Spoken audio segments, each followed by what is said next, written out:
Crimson orbit drifted in perfect silence above the gas giant Kepri 9, its massive ring structure glowing faintly against the endless red storm below. From a distance, it looked like a crown, precise, controlled, eternal. Up close, it was a machine of noise, heat, and routine. Mining never stopped. Inside the industrial spine of the station, drills thundered, conveyors rattled, and molten or pulsed through transparent pipelines like veins carrying liquid fire. Workers moved through narrow corridors in magnetized boots, their voices swallowed by the constant mechanical roar. For most of the crew, Crimson Orbit was just another contract. Dangerous, yes, but predictable. For Chief Engineer Mara Voss, predictability was an illusion. She stood in stabilization control, staring at a diagnostic panel that refused to make sense.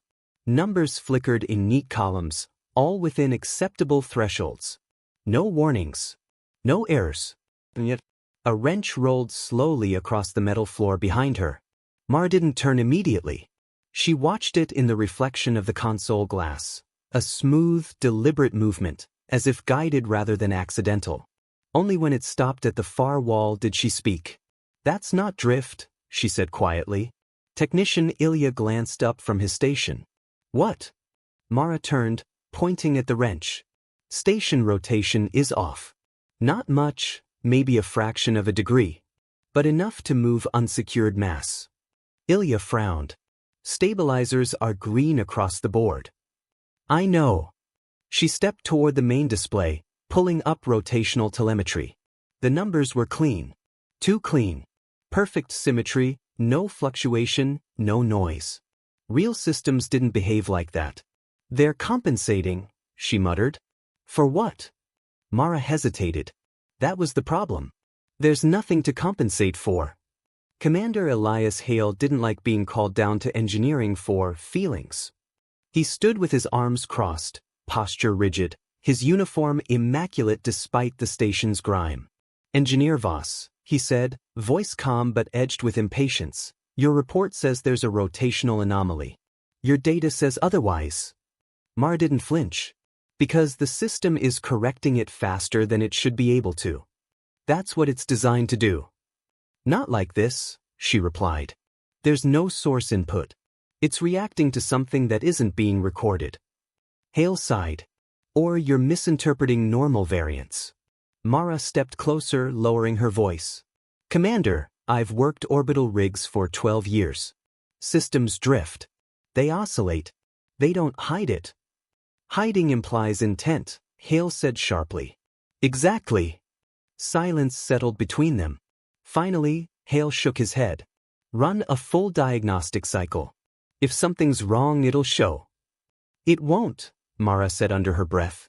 But he was already turning away. The first real incident came 3 hours later. Cargo shuttle Ardent 3 was scheduled for departure, a routine supply run back to the outer relay. Nothing unusual. The crew barely paid attention as the shuttle powered up in docking bay C. Mara watched from a secondary console, arms folded, eyes fixed on the external feed. "Thrusters green," came the pilot's voice over comms. "Navigation locked. Requesting clearance." "Cleared for departure," Hale responded from the command deck. The clamps released with a heavy metallic thud. For a moment, everything was normal. The shuttle's engines flared bright blue, pushing it forward out of the docking ring. It moved smoothly, confidently, a streak of light against the dark. The engines cut. No sputter. No warning. Just silence. The shuttle drifted. Mara leaned forward. "What the hell?" "Ardent 3, report," Hale's voice snapped. No response. The shuttle continued forward for another second, then slowed. Not gradually. Abruptly. As if it had encountered resistance. But there was nothing there. "No external debris," Ilya said, scanning. "No collision signatures." "Then why is it slowing down?" Mara demanded. The answer came without explanation. The shuttle stopped. Hung in space. Then, slowly, began to drift backward. Back toward the station. A murmur spread through the control room. Someone laughed nervously. "Magnetic pull?" "Impossible," Mara said. "Not at that distance." The shuttle rotated slightly, aligning itself with the docking bay. Not perfectly, not with precision, but enough. And then it slid back into place. Like it had never left. They opened the shuttle an hour later. The pilot was alive. But he wouldn't speak. He sat in his seat, visor open, eyes wide and unfocused. His breathing was steady, but shallow, like he'd forgotten how to do it naturally. "Can you hear me?" Mara asked, kneeling beside him. No response. "Did something hit you? Systems failure? What happened out there?" The pilot blinked once. Then slowly he whispered, "It pushed back." Mara froze. "What did?" His eyes shifted toward her, not quite meeting her gaze, but close enough. "The empty," he said. A chill ran through her. "That doesn't make sense," she said carefully. "There's nothing out there." The pilot's lips trembled. "That's what I thought." By the time Mara returned to stabilization control, the wrench was gone. In its place, resting exactly where it had started, was a small metal bolt, one she was certain hadn't been there before. She stared at it for a long moment. Then she checked the logs again. Still perfect. Still clean. Still wrong. Outside, Kepri 9 churned in endless crimson storms, its clouds shifting in slow, massive currents. For just a fraction of a second, Mara thought she saw a pattern form within them, something too symmetrical to be natural. But when she blinked, it was gone. Behind her, unnoticed, the station's rotation adjusted ever so slightly. Not to correct drift, but to maintain something else. Something unseen. And far beyond the hull, in the vast, silent dark, the orbit held. The shuttle incident should have been an isolated malfunction. That's what Commander Hale told everyone. That's what the official report said. But within 12 hours, the lie collapsed. The second attempt to leave Crimson orbit didn't fail quietly. It failed violently. Escape Pod E7 launched during a routine systems check, automated, unmanned.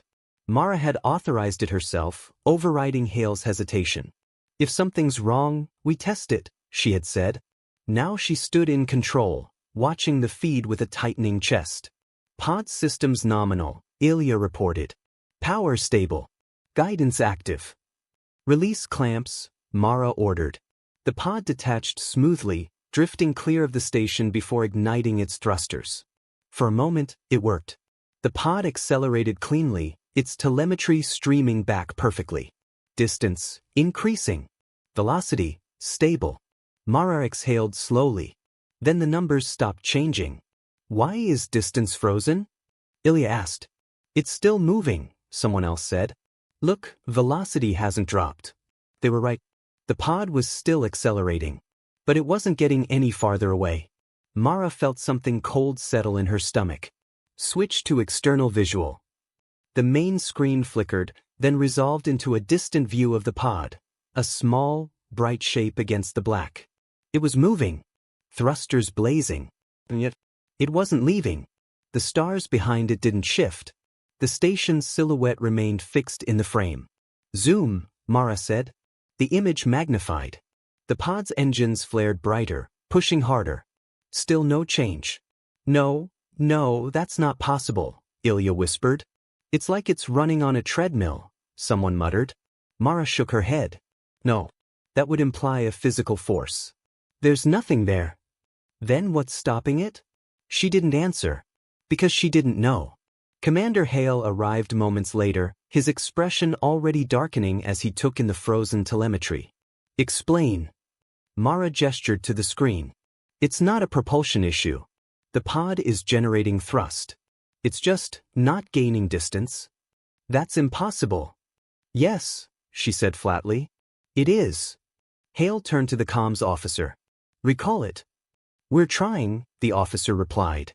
No response from the pod. "It's unmanned," Mara said. "It won't respond." "Then shut it down remotely." "Already attempted." No effect. Hale's jaw tightened. "You're telling me we've lost control of an escape pod that isn't even escaping?" Mara met his gaze. "I'm telling you something out there is overriding us." The pod died 10 seconds later. Not exploded. Not damaged. Just stopped. Its engines cut, Lights dimmed, and it hung in space, a lifeless shell. Then, slowly it began to drift. But the third attempt wasn't official. It was desperate. A mining crew, spooked by rumors spreading through the lower decks, tried to leave using a small hauler.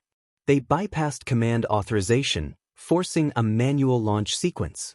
By the time Mara heard about it, they were already gone. "Track them," she ordered. The display lit up with the hauler's trajectory, erratic, but moving. "They're pushing hard," Ilya said, "overloading their engines." "Good," Mara replied. "Let's see what happens when you don't play by the rules." For a moment, it looked like they might succeed. The hauler surged forward, faster than the escape pod had managed. Its distance from the station ticked upward, 10 meters, 20, 50. A ripple of hope spread through the room. "Come on," someone whispered. The numbers climbed. 80 meters. 100. They stopped. "Not again," Ilya said, voice cracking. But this time, something was different. The hauler didn't just stall. It shook. Violently. "What's happening?" Mara demanded. "Structural stress." "No, that's not right," Ilya said, scanning frantically. "There's no external force registered." On the screen, the hauler twisted slightly, as if caught in an invisible current. Then, with horrifying suddenness, it snapped back. Not gradually. Instantly. One frame, it was 100 meters away. It was slamming into the docking ring. The impact reverberated through the station like a gunshot. Alarms screamed. Lights flickered. Mara grabbed the console to steady herself. "Damage report. Docking bay be compromised. Hull integrity at 70% and dropping. Seal it." Hale barked over the comms. Emergency bulkheads slammed shut, cutting off the damaged section. Silence followed, broken only by the fading echo of alarms. Mara stared at the screen, her mind racing. "That wasn't drift," she said. No one argued. An hour later, the station was quiet. Too quiet. The usual industrial hum felt muted, as if something had dampened it. Crew members moved more slowly, speaking in hushed tones. Rumors spread like infection. "Nothing can leave." Mara stood in the observation corridor, staring out at the void. The dead escape pod floated nearby, its dark shell reflecting the station's lights. Beyond it, the stars burned cold and distant. Unreachable. Dr. Renishita approached quietly, his tablet clutched in trembling hands. "I've been running models," he said. Mara didn't look at him. "And?" He hesitated. "I think we're not dealing with a mechanical problem." She let out a humorless breath. "You don't say." Rin swallowed. "It's the orbit itself." That made her turn. "Explain." He brought up a simulation, projecting it into the air between them. A wireframe model of the station appeared, surrounded by lines representing gravitational vectors. "At first, I thought it was some kind of localized gravity anomaly," he said. "But it doesn't behave like gravity. There's no measurable pull." "Then what is it?" Rin zoomed in, highlighting a region around the station. "It's like space itself is resisting displacement." Mara frowned. "That's not physics." "I know," he said, voice shaking. "But look." He ran the simulation. A virtual object attempted to move away from the station. It accelerated, then stopped. Distance frozen, despite increasing velocity. Exactly what they had seen. "It's not that we can't move," Rin said. "It's that we can't go anywhere." Mara felt the weight of his words settle over her. "Like we're stuck in a loop." Rin nodded slowly. "Or a boundary." They stood in silence for a long moment. Then, without warning, the stars flickered.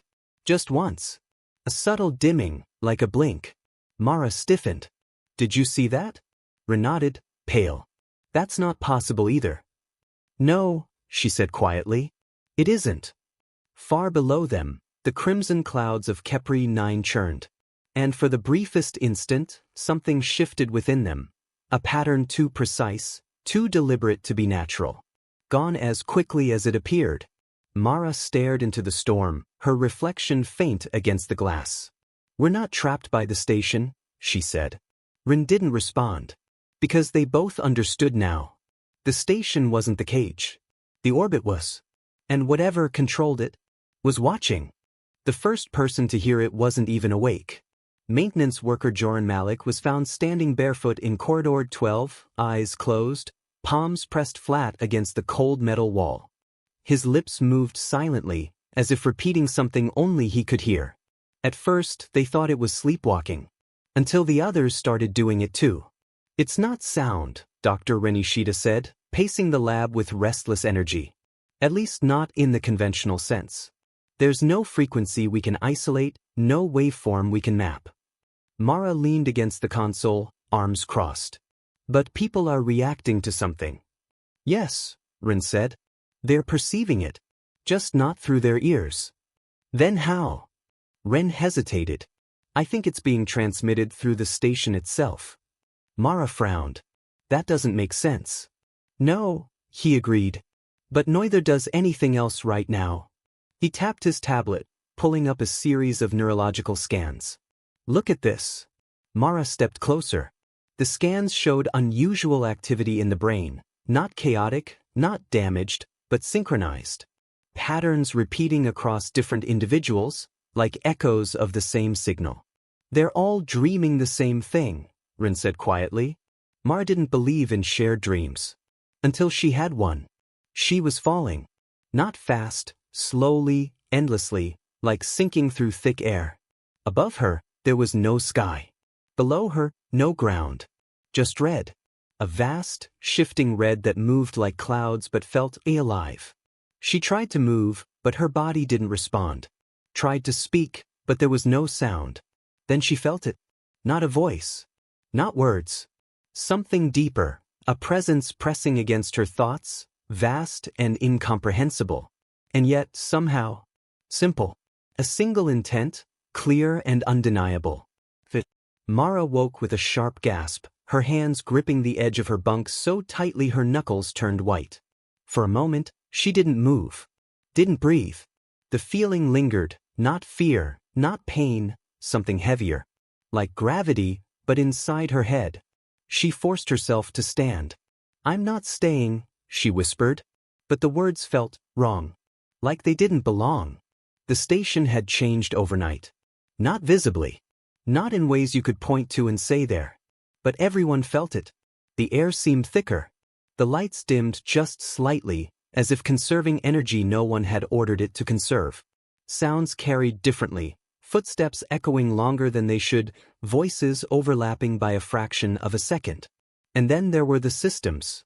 "They're reorganizing," Ilya said, staring at his console in disbelief. Mara stepped beside him. "Define reorganizing." "Routes are changing. Internal maps are updating on their own. Look." He pulled up the station layout. Corridors had shifted. Not physically, the structure was the same, but the system's understanding of it had changed. Paths rerouted into loops, access points redirected to different sectors. "That's not possible," Mara said. "I know," Ilya replied. "But it's happening." It wasn't just navigation. Doors began sealing without command. At first, it was random. A storage room here, a maintenance hatch there. Then it became purposeful. Sections of the station were being isolated. Crew members found themselves redirected, funneled through specific corridors, as if guided by an invisible hand. "Override it," Hale ordered. "We can't," Mara said. "The system isn't responding to commands." "Then shut it down." She shook her head. "If we do that, we lose life support, thermal regulation, everything." Hale's expression hardened. "So we let it keep controlling us?" Mara didn't answer, because she didn't know which option was worse. The signal intensified. No longer subtle. No longer ignorable. People stopped sleeping. Or rather, they stopped waking. Some stood for hours, staring out observation windows, eyes fixed on the storm below. Others whispered constantly, repeating phrases no one else understood. Joran Malik was no longer the only one. Rin found her again in the observation corridor. "You felt it, didn't you?" he asked. Mara didn't bother denying it. "Yeah." He nodded, as if that confirmed something. "It's not just influencing us." "What do you mean?" "It's learning." Mara turned sharply. Explain. Rin brought up another set of data, this time, system logs. At first, the changes were random, he said. But now, they're not. He highlighted a series of events, door closures, route changes, system overrides. They're becoming more efficient, he continued. More targeted. Mara stared at the data, her mind racing. It's adapting, she said. Yes. To what? Rin met her gaze. To us. Silence stretched between them. Then Mara shook her head. No. That would mean. I know what it would mean, Rin said quickly. But what else fits? She looked back out at the gas giant below. The crimson clouds churned endlessly, vast and unknowable. Whatever's down there, she said slowly, we woke it up. Rin didn't argue. Deep scan data came in an hour later. It wasn't supposed to be possible. The storms of Kepri 9 were too dense, too chaotic for any meaningful imaging beneath them. But the signal, whatever it was, had changed that. It was as if something below was allowing itself to be seen. The scan resolved slowly, piece by piece. At first, it looked like noise. Then patterns emerged. Lines. Angles. Shapes too precise to be natural. Mara felt her breath catch. That's not geology, she said. Rin shook his head, pale. No. The structure stretched across impossible distances, embedded deep within the planet's atmosphere, or beneath it. A lattice. A network. Something constructed. Something ancient. And then the signal spiked. Every screen in the station flickered. Every light dimmed. For a single, endless second, everything went silent. No machines. No voices. No sound. Just pressure. Inside their heads. Inside their bones. Mara dropped to one knee, clutching her skull as the presence surged through her, overwhelming sense. Not angry. Not violent. Just aware. And that same intent, clearer now than ever. The systems came back online all at once. Lights flared. Alarms chirped. Machines roared back to life. But nothing was the same. Mara pushed herself up slowly, breathing hard. Around her, others did the same, shaken, pale, but alive. Rin whispered, "It knows we're here." Mara stared at the scans still glowing on the screen. At the impossible structure beneath the storm. At the thing that had just reached out to them. "No," she said quietly. "It knows we're not leaving." The station no longer felt like a place people worked. It felt like a place that decided. Mara noticed the change in the rotation first. But this time, it wasn't subtle. Rotation speed just adjusted by 0.03 degrees, Ilya said, his voice tight. No command input.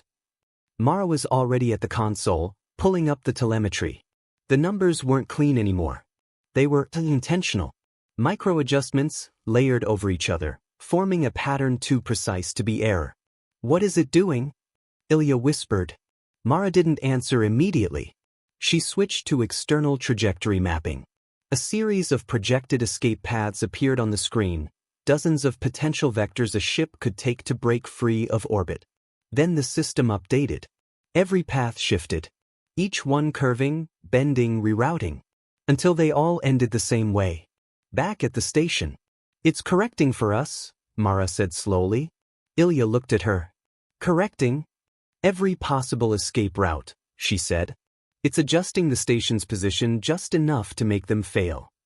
"That's not possible." "Neither is anything else right now." Commander Hale didn't argue this time. He didn't dismiss it. He simply said, "Then we stop reacting. We push through." Mara frowned. "Push through what?" "Whatever this is," he said. "We haven't tried maximum output." "You mean overloading a ship and hoping it breaks whatever's holding us?" "Yes. That's not a plan. That's a gamble." Hale met her gaze, unflinching. "It's the only one we have." They chose the Helios freight. A reinforced mining freighter, built to withstand extreme pressure and long-haul stress. If anything could force its way out, it would be that ship. The remaining crew gathered in control. No one spoke. They just watched. "Helios systems online," came the pilot's voice, strained but steady. Engines at 70% and climbing. Take it to full burn, Hale ordered. Mara clenched her jaw. Commander! We're out of time, engineer. She didn't argue, because part of her wanted to see it too. The freighter launched. Not smoothly, not carefully. It tore free of the docking clamps, engines roaring at full output, pushing harder than any vessel had before. The entire station vibrated with the force of it. Velocity increasing, Ilya said. Faster than previous attempts. Distance. Marest. Climbing. 20 meters. 50.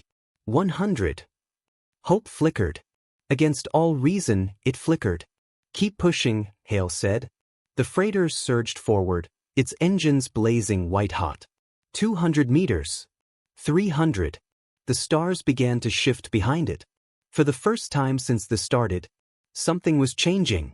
It's working, someone whispered. Mar didn't believe it. Not yet. But she couldn't deny what she was seeing. 400 meters, Ilya said. Still accelerating. Hale allowed himself a small, sharp nod. Maintain trajectory. The freighter pushed further. 500 meters. 6. 7. It stopped. Not gradually. Not with resistance. Just stopped. The numbers froze. Velocity, unchanged. Distance, no longer increasing. Mara's breath caught. No, she said under her breath. Not again. But this time, there was no shaking. No violent snap. The freighter simply hung there. Perfectly still. Why isn't it moving? Hale demanded. It is moving. Ilya said. Velocity is still increasing. Then why isn't the distance changing? No one answered. Because there was no answer. Mara stared at the data, her mind racing. Then something clicked. Switch to relative positioning, she said. What? Do it. Ilya complied, adjusting the display. The result made his face go pale. It's not the ship, Mara said quietly. Hale turned to her. What? It's not being stopped, she said. It's being held in place. That's the same thing. No, she said, shaking her head. It's not. She pointed at the screen. The ship is moving. The engines are working. But space around it isn't changing. Silence. Then Ren's voice, barely above a whisper. Distance itself is fixed. The freighter's engines burned brighter. Pushing harder. Harder. Harder. Till they got. Not by command. Not by failure. Just stopped. The ship went dark. And then, slowly, it began to drift. But, no, Hale said, stepping forward as if he could stop it himself. No, hold position. That's an order. The freighter didn't respond. It couldn't. Because whatever was controlling this wasn't listening. It returned to the station with eerie precision. Not crashing. Not colliding. Just aligning. Sliding back into the docking ring as smoothly as if it had never left. The clamps engaged automatically. No one had given the command. The silence in control was absolute. No one moved. No one spoke. Until Mara finally said it. It's not trapping us in orbit. Hale looked at her, his face pale. Then what is it doing? Mara swallowed. It's trapping us in place. As if in response, the station shifted again. More noticeably this time. The rotation changed. The angle adjusted. The entire structure aligning itself, not randomly, but deliberately. External feed, Mara said. The screen flickered to life, showing the gas giant below. Kepri 9 churned as always. Endless red storms. Vast, violent, unknowable. The clouds began to move differently. Not chaotic. Not natural. Structured. Patterns formed across the surface. Enormous, shifting lines stretching across thousands of kilometers. Mara's breath caught. That's not weather, she whispered. No, Ren said, his voice shaking. It's not. The pattern tightened, curved, focused, until it resembled something impossible. Something vast. Something watching. An eye. Across the station, people stopped. Mid-sentence. Mid-breath. Drawn toward windows, toward screens, toward anything that showed the planet below. Some whispered. Some smiled. Some simply stared. Mara felt it again. That pressure. That presence. Stronger now. Closer. No longer distant. No longer subtle. And with it, understanding. Not spoken. Not explained. Just known. The station hadn't been adjusting to escape attempts. It had been aligning. Positioning itself. Perfectly. For observation. Mara's voice was barely audible. It's not trying to keep us here. Hale turned to her slowly. Then what is it doing? She didn't look away from the screen. From the eye forming in the storm. From the thing beneath it. It's making sure. She swallowed hard. We can't look away. The station stopped pretending to be human-made. It began with the lights. Not a failure. Not a flicker. A synchronization. Every corridor, every panel, every external beacon dimmed and brightened in unison. A slow, steady rhythm that matched the pulse now echoing in every crew member's mind. A heartbeat. Not of machinery. Of something else.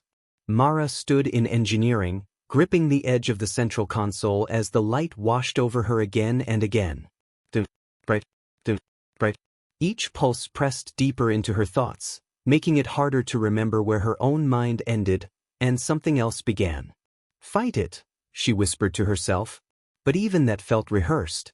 Like a line she had already said. Like something expected. Across the station, resistance was fading. Crew members no longer panicked. No longer argued.